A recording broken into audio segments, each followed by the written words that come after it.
सभी वैष्णव को जय श्री कृष्ण। मौज मस्ती से जीना है, हमारा ये विषय चल रहा है। विषय बहुत बड़ा है और जितना गहरे में जाओगे उतना उसको हमें नया नया सीखने को मिलता है। मौज मस्ती करना है, मन मक्कम है और विश्वास भी है, आत्मविश्वास भी बढ़ाया, श्रद्धा भी है, सब कुछ है, लेकिन शरीर साथ ना दे तो क्या करोगे। इसलिए हमारे शरीर को भी हमें तंदुरुस्त बनाना है, निरोगी बनाना है। इसलिए कहा गया है कि योग जिसने किया निरोगी बन जाता है, बड़ी बीमारियां आसानी से निकल जाती है। योग जिसने किया निरोगी बन जाता है, बड़ी बड़ी बीमारियां आसानी से निकल जाती है। चिंता क्यों करते हो, एक दिन तो जाना है, दुनिया में आए हैं तो मौज मस्ती से जीना है। सही बात है, दुनिया में आए हैं तो मौज मस्ती जीना है, लेकिन मन अच्छा बनाया, तन को भी अच्छा बनाए। इसलिए हमें योग करना है। योग जीवन में शरीर को सशक्त बनाता है, बीमारियों से दूर रखता है। अरे बड़ी बड़ी बीमारियां आसानी से निकल जाती है। लेकिन कहा गया है कि महंगी चीज़ों को संभालो, जो निःशुल्क है वही सबसे ज़्यादा कीमती है। महंगी चीज़ों को संभालो, जो निःशुल्क है वही सबसे ज़्यादा कीमती है। जैसे कि नींद, शांति, आनंद, हवा, पानी और सांसें, ये निःशुल्क है। और इसकी साथ में ही ये माने हवा, पानी, सांस और जो हमारा आहार है, उसी के ऊपर हमारा शरीर टिका हुआ है।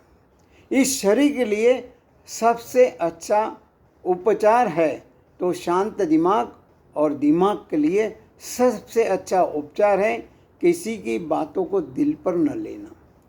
किसी की बातों को दिल पर न लेना मतलब क्या है कि हमारे ऊपर जो काम, क्रोध, लोभ, मोह, मद, मत्सर जो असर करते हैं उसके ऊपर बेदखल रहना है, उसके ऊपर ख्याल ही नहीं देना है।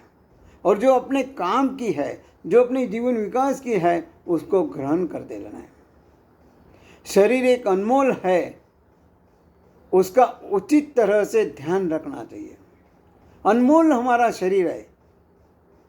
हमारे शरीर में जितने अवयव है, जैसे देखा जाए तो किडनी, हृदय, लीवर, पित्ताशय, माने ये जो इससे कीमती है, अनमोल है, उसको संभालना है। हमारा हाथ है, पैर है, नेत्र है, हृदय है, आंखें है, इसका कोई कीमत नहीं है, उसको हमें संभालना है।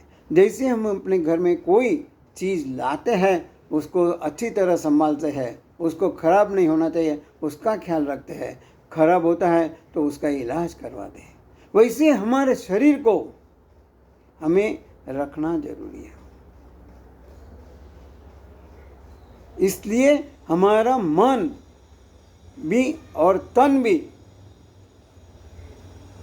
स्वच्छ और अच्छा होना बहुत जरूरी है। I am not handsome but I can give hand to someone. I am not handsome but I can give hands to someone who need help, because beauty is required in heart, not on the face. I am not handsome, but I can give my hands to someone who need help, because beauty, who need help, because beauty is required in heart, not in face. ये अब्दुल कलाम जी ने कहा है। कहने मतलब ये है, मैं दिखने में अच्छा हूँ या नहीं हूँ वो बात अलग है, लेकिन मन अगर तन मेरा तंदुरुस्त है तो मैं अपने हाथों से दूसरों को मदद कर सकता हूँ। क्योंकि जो सुंदरता है वो हृदय में होनी चाहिए, खाली वो फेस पे रहने से कोई मतलब नहीं है। जैसा ठंडा पानी और गर्म इस्त्री कपड़े की करचलियों को दूर करती है, ठीक उसी तरह दिमाग और कोमल हृदय, स्वस्थ मन और तन जीवन की हर समस्याओं को दूर कर देती है। फिर से कहूँगा, ठंडा पानी और गर्म इस्त्री कपड़े की करचलियों को दूर करती है, ठीक उसी तरह ठंडा दिमाग और कोमल हृदय, स्वस्थ मन और तन जीवन की हर समस्याओं को दूर कर देती है।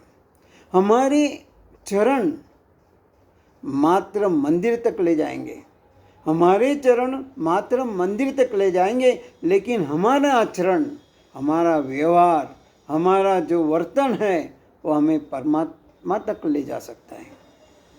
इसलिए हमारे आचरण में शुद्धता, पवित्रता होना बहुत जरूरी है। तन का भी उतने ही निरोगी रहना जरूरी है।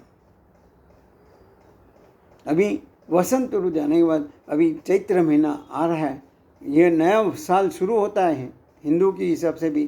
तो इस दिन भी लोग ये उत्सव जो बहुत हर्षोल्लास से मनाते हैं। और कहा गया है कि इस नए वर्ष को अच्छी संकल्प करके जीवन विकास करना है। हर साल अगर पुराना ही पुराना है तो उसमें कोई मज़ा नहीं, नया संकल्प करना है, विकास करना है। कुछ नया नया करेंगे तो जीवन में आनंद आएगा। उसीलिए हमें प्रयत्न करना है। आज मैंने जो अभी चैत्र मास से नया साल हो रहा है, भगवान को हम वही प्रार्थना करेंगे, हमारा जैसा मन हम तंदुरुस्त बनाए वैसे तन को भी हम तंदुरुस्त बनाएंगे, निरोगी रखेंगे। और हमारे चरण सिर्फ मंदिर तक नहीं, लेकिन हम आचरण हमारा ऐसा करेंगे कि जो हमें परमात्मा तक ले जाएगा। इस शुभ दिवस पर भगवान से यही प्रार्थना करते हैं कि हम भी अपना आचरण जो है, व्यवहार है, जो हमारा वर्तन है, ऐसा रखेंगे जो हमें भगवान परमात्मा तक ले जाएंगे। तो आज इसी शुभकामनाओं के साथ सभी वैष्णव को जय श्री कृष्ण।